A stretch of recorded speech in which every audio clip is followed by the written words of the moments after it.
Over the weekend, WIT, the Winter Investigation Team, went over to a place called Judy Woods, just outside of Bradford. We went there to meet a fellow YouTuber who has a channel called Grizzly. Gaz, who's a wild camper, has had an experience in Judy Woods, which was reported to us by one of the WIT members who'd seen it and then decided to pass it on to us so we could have a good look at it and see what we thought of it. It piqued my interest because of the noises, the unusual noises, which I couldn't figure out what they were. So I thought, let's get in touch with him, let's talk to him, and let's see if he's up for me to interview him. Which we did do, and this is what you're going to hear.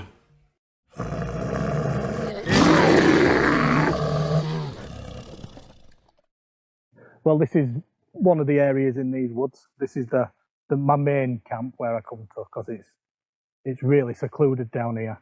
I mean, these big, steep sort of bankings at that side and that side behind us, and a stream running through, so there's not much chance of getting found by people and that sort of thing. It's well tucked away, and that's what I like, you see. That's why I go wild camping, to get away from people. Yeah. So. Yeah, I don't blame you. So the night you was here, you had an experience. Could you talk us through that? Yep. I had my hammock set up between these two trees here, and I had a tent with me also, because I was testing out a new tent. A new inner to the tent, but I'm in woods. I always bring my hammock with me, even if it's just for a chair, just for somewhere to chill out, or normally hammock camp. But this time I was testing a tent out. And then as I was going about me normal duties, as we say, you know, making a fire, cutting up wood and this sort of stuff, kept hearing knocking noises from different directions, behind me, over here, up there, and then it sounded like there's a stream just here behind us. It sounded like something splashing in there as well, but the stream's only so deep, so there's no fish topping out of it, sort of thing, which I found a bit strange. I did have a look around with torch and stuff, couldn't see anything. So then I forgot about it, carried on, you know, I had my tea and whatnot. I think I had pork steaks that night on fire. And then when I was in the tent, I could hear like a grunting sort of a pig noise, which there isn't any wild pigs in these woods, not that I know of anyway. People would know if they were, because there's a lot of trails that come through here with plenty of dog walkers and stuff come through here all the time. So if there were pigs in here, people would have noticed. Would have been reported, yeah, they'd know. But in between the pig noises, there were like a gurgling sort of noise, and which has thrown me off from not thinking it's a pig as well, because pigs don't make that sort of a noise either. So that were a bit strange. And then I was laid down in my tent over here, and it sounded like something were like sawing something, like a piece of wood, right next to my head. And then when I shouted, "Oi, I can hear you," it sounded like they ran off over there. Whatever it was, don't know what it was, but it sounded to me like it ran off over there. But it's like a dead end over there. There's nowhere to go. And it was pitch black at that time as well, and there were no torches and stuff. I couldn't see any. You can see torches if they shine them about outside your tent. So it's someone with good eyesight. Yeah, definitely. Yeah. And when you know, this is what drew me to come and asking you to do this, was when you was in the tent, and just as you went "oi" and you could finish your sentence, it started running. And to me, it sounded like it were running on two legs. It did sound like two legs, yeah. But like I say, I can't explain it. There's been a lot of comments on the video saying it's Pigman, whatever that is, I don't know. But I don't know, you see.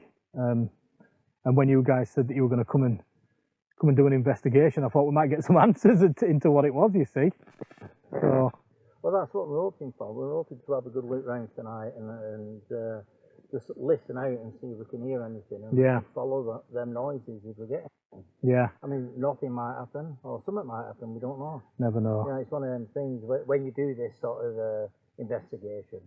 You know, you go out there, and we'll have some nights where nothing happens at all. Yeah, And then, you know, like 6 months down the line, if we're going to the same place, we'll get something happening. yeah.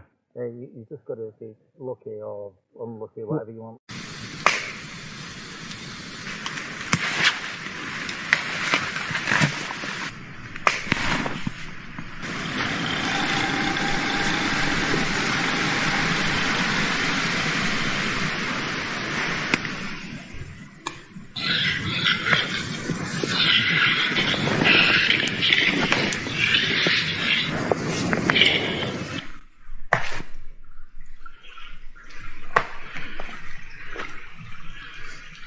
What the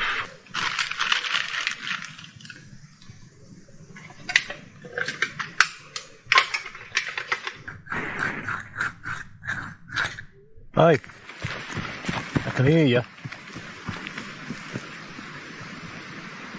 Well, I've been camping here for years. Like I say, I've been coming to this spot for years. Pig noising in the running away on my latest camp, and the camp before that, I bought a new torch which has like red and blue flashing lights on it, and I heard some teenagers wandering about up there, and I thought, oh, they're going to be, you know, causing havoc. So I thought I'll go shit them up, sort of thing, Yeah. with torch, pretending I'm police and that coming through woods. And I went for a wander up there. I couldn't find teenagers, but then it sounded like a toddler were laughing or crying. And this was like 1, 2 o'clock in the morning, this. Pitch black, in middle of winter as well.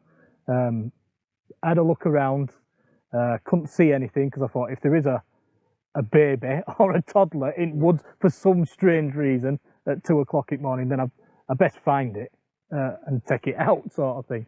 But I looked around everywhere with my torch and stuff, but I couldn't see anything. It sounded like it were coming from all around, and hair started going up the back of my neck. I thought, this doesn't feel good, this. I'm going to come back down to camp and get in bed. And that's what I did. And hid under covers for a bit in my sleeping bag. You just went to sleep and... Well, I didn't go to sleep straight away, obviously. I were up for quite a bit. But nothing else happened that night, and I sort of I must have just drifted off then.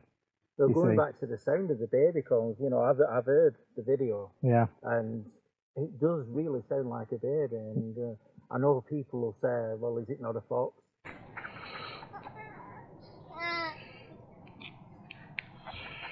Just thought we'd come out for a little bit of a wander in the dark. I can't see out.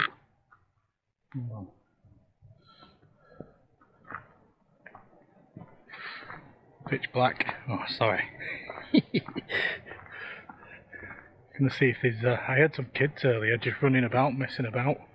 So if I find them, I'm gonna put me little blue lights on. Do this. Walk through woods going woo woo woo woo woo.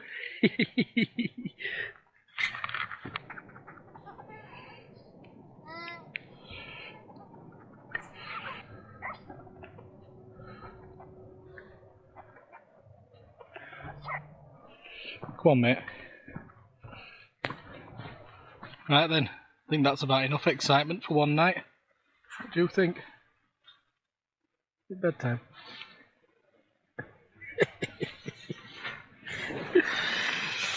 Right, unless what happens during night, I'll see you in the morning. We did spend the night in Judy Woods, leaving about 4 o'clock. We didn't experience anything, apart from hearing voices, what sounded as though they was coming on the other side of the little brook. But we couldn't see anyone, couldn't see any torches. And that's really all what happened. So this is part 1 with Grizzly Gaz. While we was out in Judy Woods, we had Paula Elizabeth Green with us, and I interviewed her about her experience there.